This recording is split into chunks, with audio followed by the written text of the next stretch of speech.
எப்படிமா செஞ்ச? நல்லா இருக்குதா? அதுவா சொல்றேன். முதலில் எண்ணெய் ஊற்றுவோம்.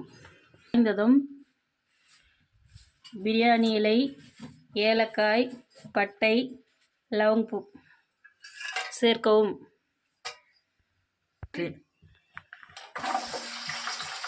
வெங்காயம்,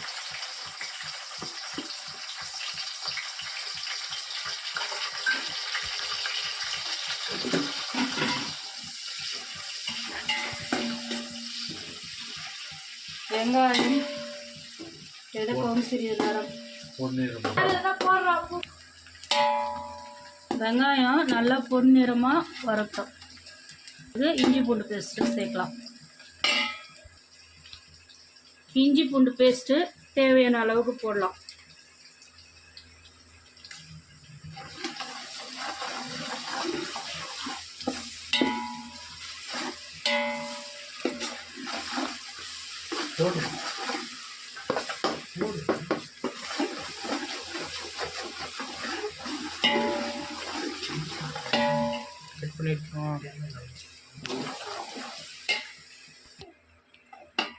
தக்காளி சேர்க்கவும்.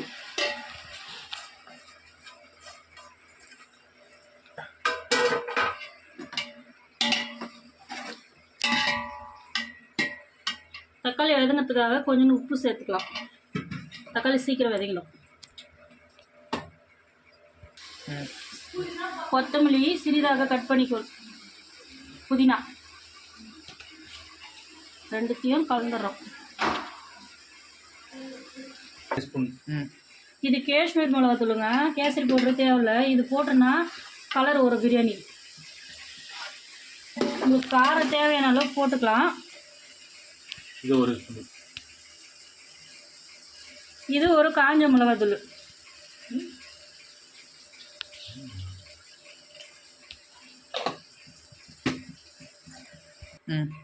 தயிர் தேவையான அளவு விட்டுக்கலாம். ஒரு 150 ml விட்டால் போதும்.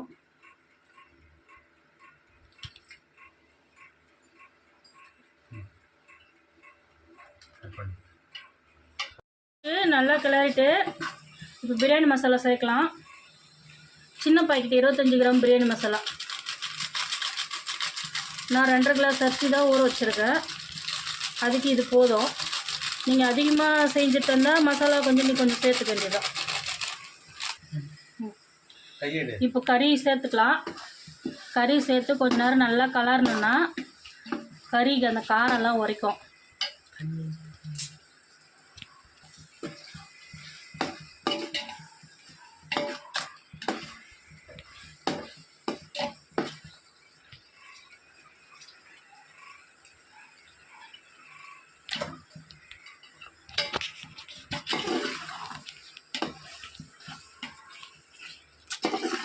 கறி போட்டுட்டு கொஞ்ச நேரம் ஒரு 10 நிமிஷம் நல்லா கலரலாம். கறியில் இருக்கிற தண்ணி எல்லாம் வந்துடும்.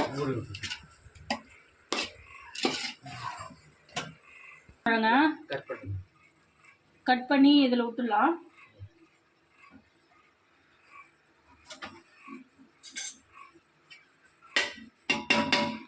கொட்டை அதில் விழாத மாதிரி இப்படி பிசைஞ்சு எடுத்துக்குங்க. கொட்டை அதில் விழுந்துச்சுன்னா கசப்பு வரும்.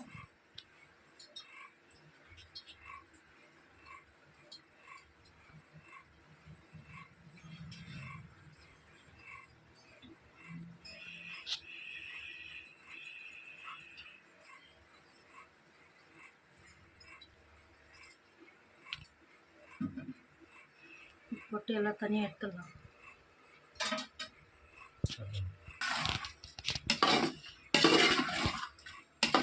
பாருங்க, நல்லா மசாலாலாம் மிக்ஸ் ஆகிடுச்சு கறியில். இன்னும் ஒரு 5 மினிட்ஸ் இருக்கட்டும். அதுக்கப்புறம் நம்ம தண்ணி சேர்த்துடலாம். நான் வந்து பாஸ்மதி ரைஸ் எடுத்துருக்கேன் பிரியாணிக்கு. அந்த அரிசிக்கு வந்து 1 கிளாஸ் அரிசிக்கு 1.5 கிளாஸ் தண்ணி வச்சா போதும். நான் 2.5 கிளாஸ் வச்சுருக்கேன்.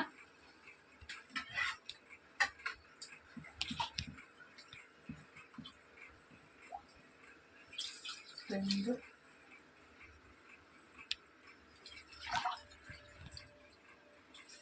3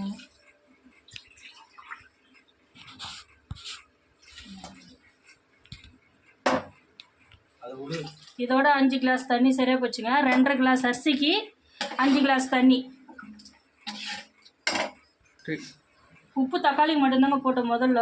இப்போ இதுக்கு தேவையான அளவுக்கு உப்பு போட்டுக்கலாம். தண்ணி கொச்ச பிறகு உப்பு கம்மி, உப்பு காரம் கம்மியாக இருந்தால் கூட நம்ம மறுபடியும் சேர்த்துக்கலாம். கொஞ்ச நேரம் கொதிக்கட்டும்.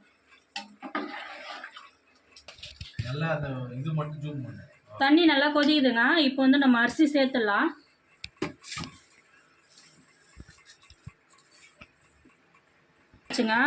போட்டுட்டு கொஞ்ச நேரம் மூடி வைக்கலாம். இங்கே பாருங்க, தண்ணி எல்லாம் சுண்டிச்சு. இந்த மட்டத்துக்கு நம்ம தம் போட்டால் சரியாக இருக்கும். இப்படி பண்ணிவிட்டு தம் கட்டுறதுக்காக நம்ம வாழை இலை போட்டு அதை மேலே மூடிடலாம், காற்று வராத மாரி.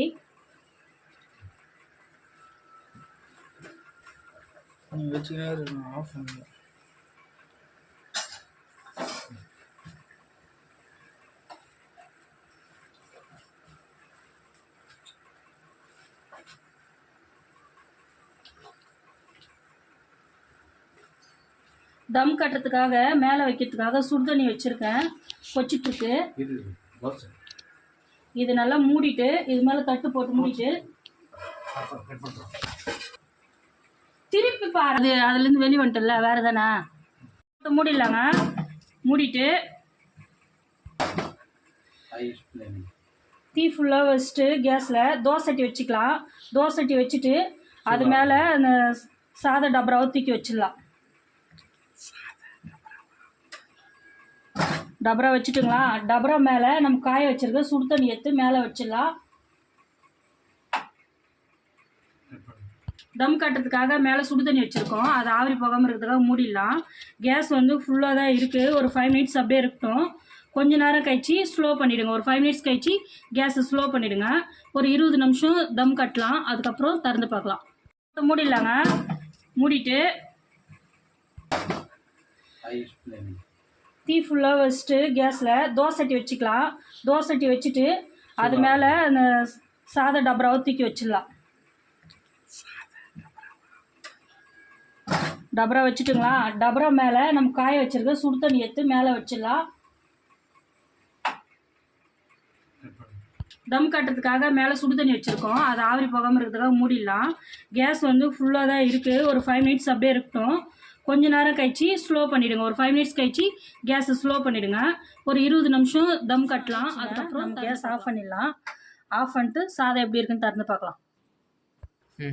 தட்டு திறக்கலாங்க. சாதம் எப்படி இருக்குது பார்க்கலாம்.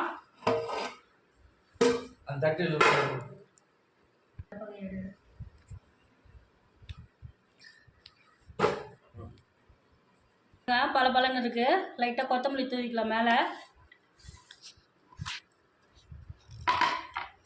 கொஞ்சமாக நெய் விட்டுக்கலாம், வாசனையாக இருக்கும்.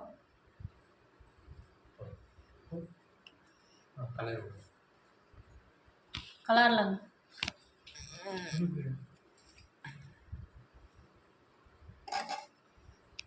கண்டிப்பாக பூஜை